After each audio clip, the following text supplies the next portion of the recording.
여러분, 사람이 행복한 인생을 살아가려면 먼저 인생의 목적을 바로 알아야 합니다. 근데 안타깝게도 많은 사람들이 인생의 목적을 잘못 알고 있다는 것입니다. 사실은 여기서부터 인생의 불행이 시작되어집니다. 없어서 불행한 것이 아니라는 거예요. 누리지 못해서 불행한 것이 아니라는 것입니다.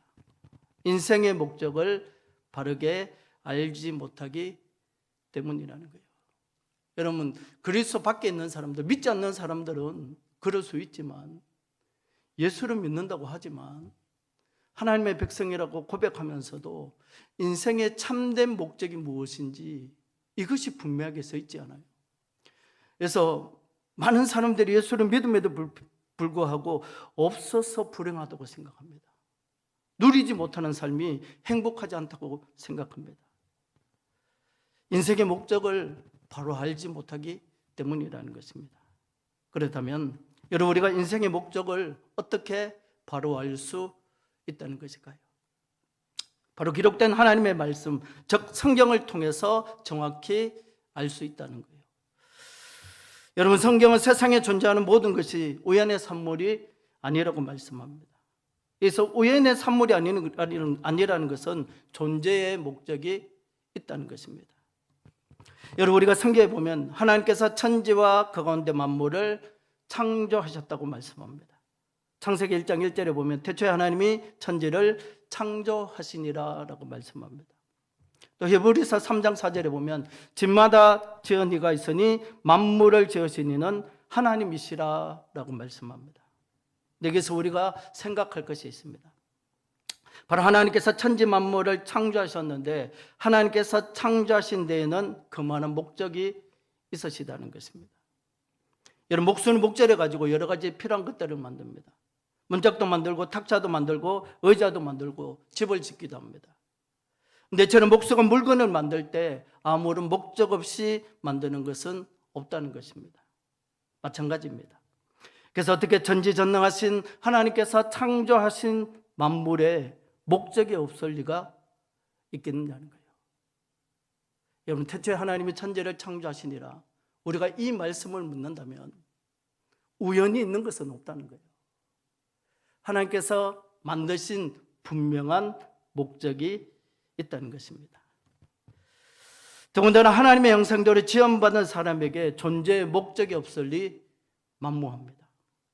그래서 물건의 존재 목적을 그 물건을 만든 사람이 가장 잘 알듯이 사람의 존재 목적도 사람을 창조하신 하나님께서 가장 잘 아실 것이 분명합니다. 다시 말해서 사람은 하나님 안에서 비로소 존재 목적을 알 수 있다는 것입니다. 그래서 하나님께서 자기 형상대로 사람을 창조하셨다는 말씀은 사람이란 하나님과의 관계 속에서만 존재의 목적을 알 수 있다는 것을 의미하게 됩니다.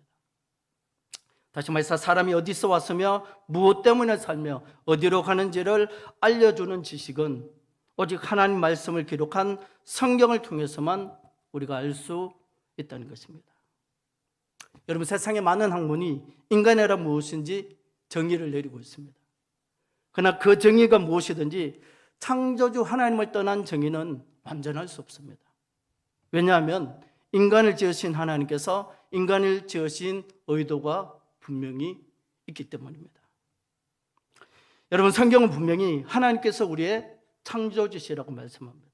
창세기 1장 27절 말씀, 우리 한 목소리로 같이 읽을까요? 같이 읽습니다. 시작. 하나님이 자기 형상 곧 하나님의 형상대로 사람을 창조하시되 남자와 여자를 창조하시고. 아멘.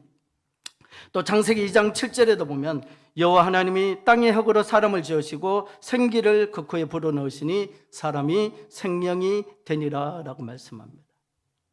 그래서 우리가 창조주를 안다는 것은 곧 우리의 존재의 근원을 아는 것과도 같다는 것입니다. 인생이 어디서 왔는지를 알게 됩니다. 뿐만 아니라 하나님께서 사람을 창조하셨다는 사실은 사람이 무엇을 위해서 살아야 하는지를 우리에게 분명히 알려줍니다. 그래서 사람의 존재 목적은 창조주 하나님을 떠나서는 제대로 알 수 없다는 거예요. 여러분, 하나님을 떠나서 사람을 안다는 것, 하나님을 떠나서 사람의 존재 목적을 안다는 것, 불가능하다는 거예요. 그래서 세상의 사람들이 인생의 목적을 바르게 알지 못하는 것은 당연하다는 거예요. 왜? 하나님을 모르니까, 하나님의 말씀을 믿지 않으니까. 그래서 사람의 존재 목적은 창조주 하나님을 떠나서는 제대로 알 수 없다는 사실을 우리가 잊지 말자는 것입니다. 여러분, 우리 자녀들에게, 여러분, 자녀들의 삶이 궁핍하고 자녀들의 삶이 안 되기를 바라는 부모가 세상에 어디 있겠어요? 우리가 하나님을 믿는 사람이라면, 하나님께서 우리를 창조하셨음을 믿는다면 그들이 어떤 인생의 목적을 가지고 이 땅의 삶을 살아야 하는지를 분명하게 이야기해 줘야 된다는 거예요. 듣든지 아니 듣든지. 제가 한번 이야기했는데 다시 한번 이야기합니다. 제가 있던 교회에서 어떤 장로님이 제게 그렇게 이야기했어요. 목사님, 이제 애들인데는 주일 성수하라고 말을 못하겠다고. 시대가 그는 주일을 성수하라고 강조하면 안 되는 시대인 것 같다고 그렇게 말씀하면서 제게 저는 이제 못할 것 같다고. 제가 그 장로님한테 그렇게 이야기했어요. 장로님, 틀린 말씀이 아니지만 그러나 분명한 사실은 그들이 주일을 지키고 안 지키고는 우리가 어떻게 할 수가 없다고. 그러나 듣든지 아니 듣든지 성경이 우리에게 말씀하고 있기 때문에 우리는 그냥 가르치고 전하면 된다고. 믿고 안 믿고는 하나님께서 그들 가운데 역사하시면 믿게 되고, 그러니까 우리는 우리 할 일만 하면 된다고. 여러분, 우리가 창조주로 안다는 것은 곧 우리 존재의 근원을 아는 것과도 같다는 거예요. 인생이 어디서 왔는지를 알게 됩니다. 그리고 사람이 무엇을 위해서 살아야 하는지를 우리가 알 수 있다는 거예요. 오늘 사람들이 살아가는 모습을 보면 인생의 참된 목적을 알지 못하고 자신의 욕망을 위해서 살아갑니다. 그래서 눈코 뜰 새 없이 바쁜 나날을 살지만 머릿속에는 오직 생존 경쟁에서 살아남아야 한다는 생각만 가득할 뿐 바르게 살기 위한 노력은 찾아볼 수 없습니다. 여러분, 하나님 없이 사는 사람들의 모습이 이렇다는 것입니다. 그러다 보니 많은 사람들이 자신을 위해 또 가족을 위해서 희생하며 살아가는 것을 잘 사는 것으로 생각합니다. 그것을 인생의 목표로 삼고 살아갑니다. 그렇다면 하나님이 우리를 창조하셨다고 믿는 우리는 어떤 인생의 목표를 세워야 하느냐?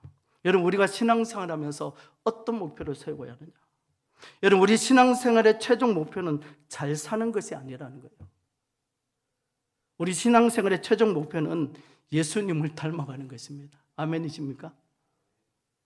그래서 단순히 구원받기 위해 예수 믿는 사람의 삶과 구원의 확신을 가지고 구원받은 자로서 합당한 삶을 살아가며 예수님을 닮아가는 것을 신앙의 목표로 세운 사람의 삶이 다르다는 것입니다. 단순히 구원받기 위해 예수 믿는 사람은 말 그대로 구원받을 만큼만 믿는다는 거예요. 다른 사람 믿는 만큼, 다른 사람 하는 만큼만 한다는 거예요. 그 선을 잘 넘어가지 못한다는 거예요. 그래서 우리가 계속 훈련받아야 할 이유 가운데 하나가 여기에 있습니다. 말씀을 듣고 말씀 가운데 우리가 훈련받아야 할 이유 가운데 하나가 여기에 있다는 거예요. 내가 정해놓은, 사람들이 정해놓은 믿음의 상한선을 넘기 위해서라는 거예요. 어디까지? 끝까지 순종하신 예수님을 닮아가기까지. 근데 단순히 구원받기 위해 예수 믿는 사람은 다른 사람 믿는 만큼, 다른 사람 하는 만큼만 하면 된다고 생각합니다. 그리고 이 같은 사람들의 모습은 그들이 사람의 존재 목적을 바로 알지 못하고 있다는 것을 우리에게 보여주고 있다는 거예요. 그렇다면 여러분, 사람의 제일 되는 목적이 무엇일까요? 그래서 오늘 우리가 성경에서 말씀하시는 사람의 제일 되는 목적이 무엇인지를 우리가 한번 살펴보자는 거예요. 사람들이 말하는, 세상 학문에서 말하는 목적이 아닌 하나님의 말씀 속에서는 사람의 제일 되는 목적이 무엇이라고 말씀하고 있는지를 우리가 한번 살펴보자는 것입니다. 그리고 위해서 먼저 이 질문의 답부터 찾아야 합니다. 여러분, 왜 하나님께서 사람을 지으셨을까요? 하나님께서 자기 형상대로 사람을 지으셨다고 말씀하셨는데 왜 하나님께서 그럼 사람을 지으셨느냐는 거예요. 하나님께서 세상에 많은 피조물을 만드셨는데 그중 사람을 지으신 이유가 무엇일까요? 사람에게만 특별하게 요구하시는 바가 무엇일까요? 여러분, 우리가 이사야서 43장에 보면 하나님께서 우리 인생들을 지으신 목적을 설명해 줍니다. 이사야 43장 21절 말씀입니다. 우리 같이 읽을까요? 시작. 이 백성은 내가 나를 위하여 지었나니 나를 찬송하게 하려 함이니라. 아멘. 여러분, 무엇을 찬송한다는 것일까요? 나를 찬송하게 하려 함이라 했는데 무엇을 찬송하기 위함이냐는 거예요. 하나님의 영광을 찬송하기 위해서라는 거예요. 물론 하나님의 영광을 찬송할 존재가 없어서 사람을 지으신 것은 아닙니다. 수많은 피조물 중에 특별히 하나님의 형상대로 지음받은 사람을 통해서 하나님께서 영광의 찬송 받으시기를 원하신다는 것입니다. 그래서 사람의 첫째 되는 목적은 우리를 지으신 하나님을 위해서 살아가는 것입니다. 그래서 다른 말로 하면 하나님을 영화롭게 하는 것입니다. 여러분, 이게 분명해야 돼요. 세상에 성공이 필요합니다. 물질이 필요해요. 그런데 살기 위해서 필요한 것이 아니고 우리는 하나님의 영광을 위해서 살기 위해서 필요한 거예요. 제가 수원에서 사역할 때 어떤 집사님 기도할 때 꼭 그렇게 기도해요. 제가 한 번 말씀드렸잖아요. 하나님 그냥 넓은 집 주세요 이렇게 기도 안 해요. 제가 이제 전도 모임 중에 열린 모임이라고 했어요. 뭐냐 그러면 전도 소그룹 모임이에요. 하나님 우리 집에서 좀 열린 모임을 좀 해야 되는데 집이 좁아갖고 너무 쪽팔려 죽겠다고. 아이 내가 이거 그래도 이게 조장인데 조그만 집구석에서 막 하나님 믿으면 하나님께서 막 복을 주신다. 쪽팔려서 말을 못하겠다고. 하나님 우리 집에서 좀 전도를 위한 열린 모임을 할 수 있겠더라고. 그 말씀하는데 목사가 부끄럽더라고요. 멋있잖아요. 멋있잖아요. 물질이 필요합니다. 권세도 필요해요. 우리가 살아가면서 성공도 필요합니다. 그러나 편리하게 살기 위해서, 좀 뽐내기 위해서, 나를 드러내기 위해서 필요한 것이 아니라 하나님의 영광을 위해서 필요하다는 거예요. 여러분, 사람의 생명이 누구에게 있습니까? 하나님께 달려있다는 거예요. 사람의 기원은 어디서 찾아야 합니까? 하나님에게서 찾아야 합니다. 그래서 사람에게서 존재의 근원을 찾으면 헤매게 되어 있다는 거예요. 여러분, 철학이 무엇입니까? 철학이란 사람의 존재를 사람에게 묻고 답하는 학문입니다. 그래서 철학에는 출구가 없어요. 철학에는 생명의 길이 존재하지 않습니다. 그러나 하나님 안에는 진리가 있다는 거예요. 하나님 안에는 구원이 있다는 거예요. 하나님 안에는 생명의 길이 있다는 것입니다. 여러분, 믿는 사람과 안 믿는 사람의 차이가 무엇입니까? 하나님을 믿는 사람은 영생의 길로 갑니다. 존재의 근원이신 하나님에게로 들어가 그분 앞에서 영원토록 살게 되는 것입니다. 그러나 하나님과 원수되어 하나님을 대적하는 사람은 어떻게 됩니까? 영벌의 길로 간다는 거예요. 지옥에서 영원토록 머무르며 무서운 심판을 받게 되는 것입니다. 그래서 우리 신앙의 기초가 되는 웨스트민스터 대서열의 문답 1문에 보면 사람의 제일 되는 목적이 무엇입니까? 라는 질문에 이렇게 대답합니다. 한번 따라볼까요? 사람의 제일 되는 목적은 하나님을 영화롭게 하는 것과 영원토록 그를 즐거워하는 것입니다. 여러분, 세례 받으실 때 이거 했죠? 이게 첫 번째 있잖아요. 사람이 제일 되는 목적이 무엇입니까? 사람의 제일 되는 목적은 하나님을 영화롭게 하는 것과 영원토록 그를 즐거워하는 것입니다. 여러분, 왜 이것이 중요할까요? 이것이 우리가 하나님으로부터 왔음을 고백하는 신앙의 사람의 출발점이기 때문입니다. 그래서 하나님을 영화롭게 하는 것이 사람의 첫째 되는 목적이라는 거예요. 그래서 하나님을 영화롭게 한다는 것은 곧 하나님께 영광 돌리는 삶을 말한다는 것입니다. 그렇다면 우리가 무엇으로 하나님께 영광을 돌릴 수 있다는 것일까요? 우리 고린도전서 6장 20절 말씀 우리 같이 한번 읽어볼까요? 같이 했습니다. 시작. 값으로 산 것이 되었으니 그는 너희 몸으로 하나님께 영광을 돌리라. 아멘. 여러분, 물론 우리가 성공하면, 돈을 많이 벌면, 헌금을 많이 하면 하나님 앞에 영광이 될 것 같지만 안 될 수도 있어요. 성경은 우리가 어떻게 하나님 앞에 영광을 돌리냐? 너희 몸으로 하나님께 영광을 돌리라고 말씀합니다. 여러분, 우리의 몸은 두 가지로 사용할 수 있습니다. 하나는 의의 병기로, 다른 하나는 불의의 병기로 사용할 수 있습니다. 다시 말해서 계명을 지키며 우리가 의로운 행동을 하면서 살아갈 수도 있고, 반대로 계명에 불순종하며 우리가 죄를 지으며 살아갈 수도 있다는 것입니다. 근데 우리가 계명을 지키고 의롭게 살면 하나님께서 영광을 받으신다는 것입니다. 그래서 마태복음 5장 16절에 보면 이같이 너희 빛을 사람 앞에 비추게 해요. 그들로 너희 착한 행실을 보고 하늘에 계신 너희 아버지께 영광을 돌리게 하라라고 말씀합니다. 다시 말해서 우리의 착한 행실을 본 사람들이 과연 하나님을 믿는 사람들은 다르구나라고 칭찬할 때 하나님께서 영광을 받으신다는 것입니다. 그리고 이처럼 우리 몸을 하나님의 영광을 위해서 살아갈 때 그 사람은 사람의 제일 가는 목적을 달성하면서 산다고 말할 수 있다는 것입니다. 여러분, 참 이런 고백을 하는 제가 부끄럽고 그런데 저는 간혹가다 그런 생각이 들더라고요.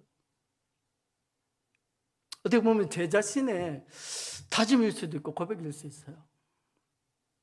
교회를 섬기다 보면요, 이런 게 있더라고요. 교회는 유익이 돼요. 교회는 덕이 되는 것 같은데 하나님 앞에는 덕이 안 될 때가 있어요. 그러면 어떻게 해야 되겠을까요? 우리 교회는 유익이 돼요. 근데 그게 하나님 앞에 영광이 안 될 때가 있더라고요. 그럴 수가 있느냐? 교회를 부교육자로 섬기다 보니까 그럴 때가 있더라고요. 그럼 어떻게 될까요? 교회 유익이 되니까 그걸 해야 될까요? 우리 몸도 마찬가지라는 거예요. 우리 몸도 마찬가지. 사람들이 볼 때 돈을 많이 벌고 성공하고 출세하고 권세를 가지면 그것이 하나님 앞에 영광이 될 것 같은데, 근데 성공하고 출세는 하고 돈은 많이 벌고 헌금은 많이 하는데 우리가 하나님의 말씀에 순종하지 않고 불의한 핑계로 사용되고 있다면 하나님 앞에 영광이 되지 않을 수도 있다는 거예요.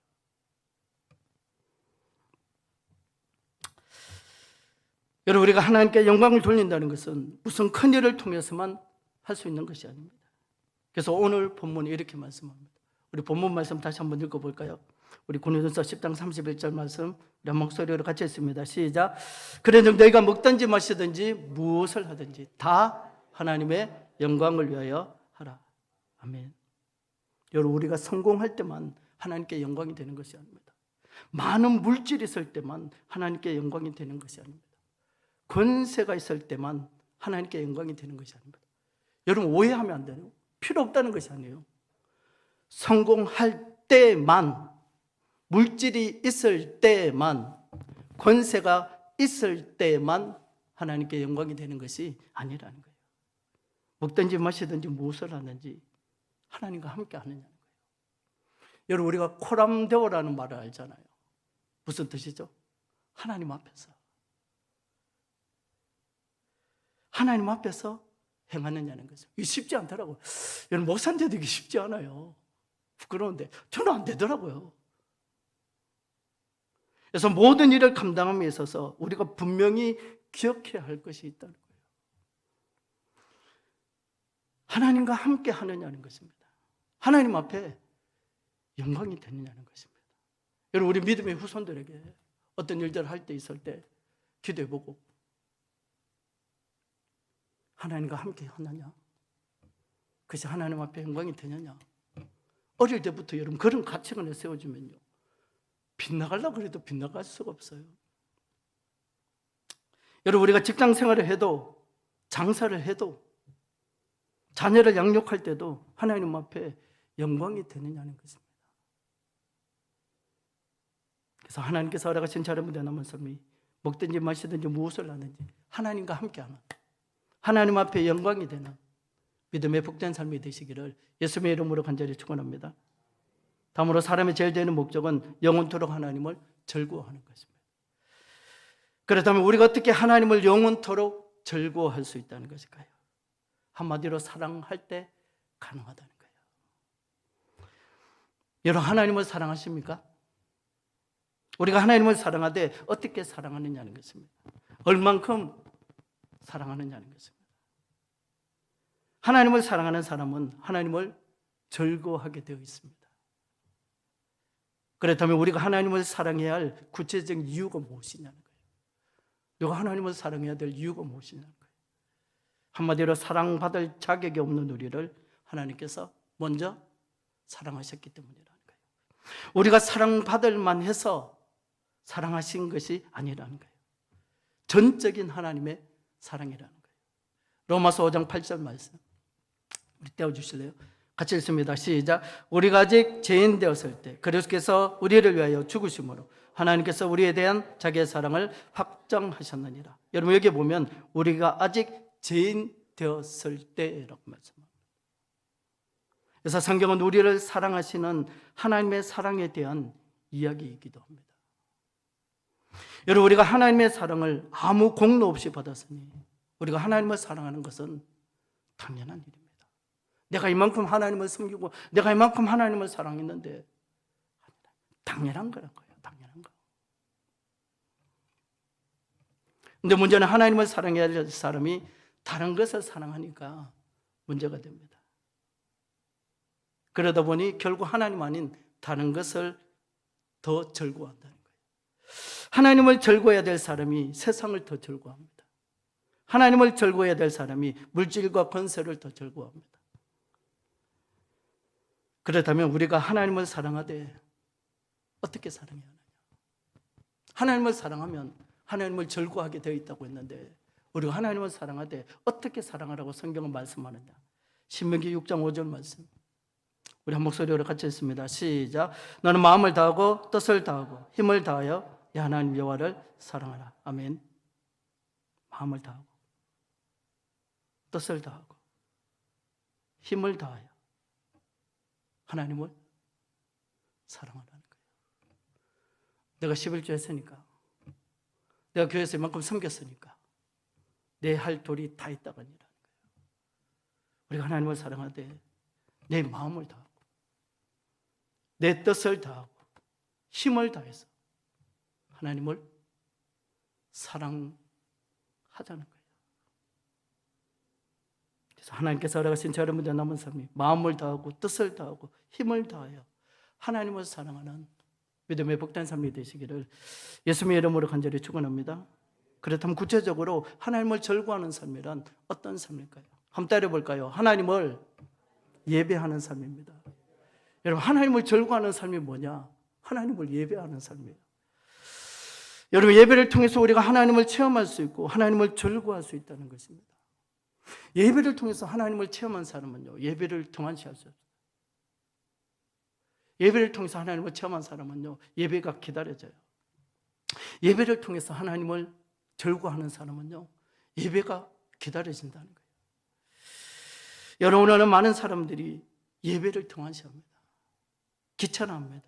바쁘다는 거예요. 바빠 죽겠는데 뭔 놈의 예배를 그렇게 오래 드리냐. 저는 지금은 좀 생각이 바뀌었는데 전도사 때는 이런 생각을 했어요. 무슨 수요예배 뭐 주일 1부, 2부, 3부 하지 말고 정말 하나님 한 분 예배하되 아침부터 저녁까지 정말 성경 하나님의 임재를 깊이 체험하고 내가 그 하나님의 임재 속에 들어가서 하나님을 찬양하고 하나님을 바라보고 그랬으면 좋겠다. 그렇게 한번 하나님을 예배해봤으면 좋겠다.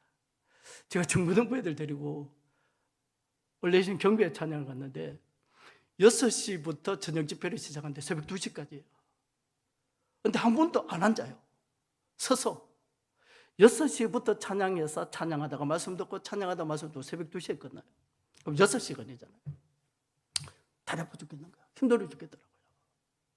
근데 딱 끝났을 때 뭐라 그럴까? 그 예배에 짜릿함이 있는 거예요. 짜릿함. 예배가 기다려지는 거예요. 다음 날이 기대되어지고.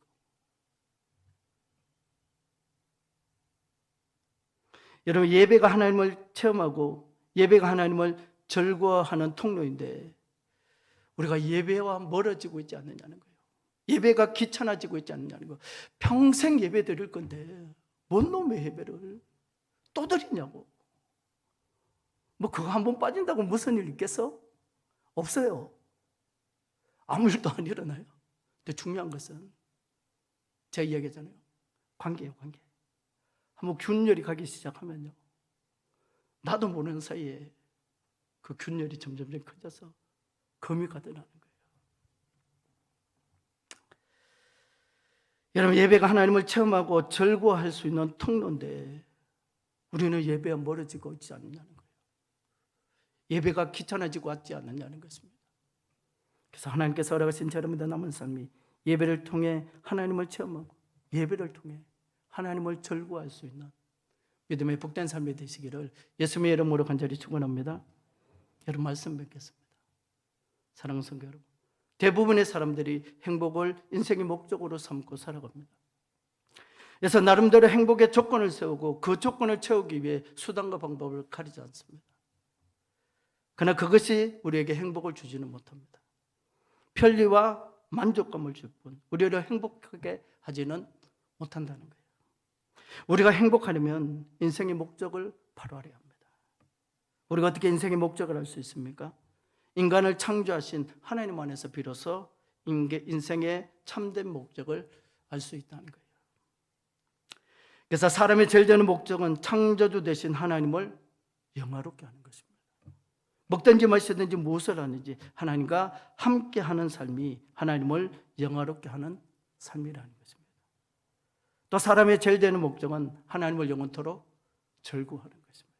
마음을 다하고 뜻을 다하고 힘을 다하여 하나님을 사랑하는 사람이 하나님을 절구하게 되어 있다는 것입니다. 또 예배를 통해서 하나님을 체험하는 사람이 하나님을 절구하게 되어 있다는 것입니다. 그래서 하나님께서 허락하신 여러분들의 남은 삶이 사람의 제일 되는 존재의 목적을 기억하며 하나님을 영화롭게 하며 하나님을 절구하는 믿음의 복된 삶이 되시기를, 그것이 우리 인생의 제일 되는 목적이 되시기를 예수님의 이름으로 간절히 축원합니다.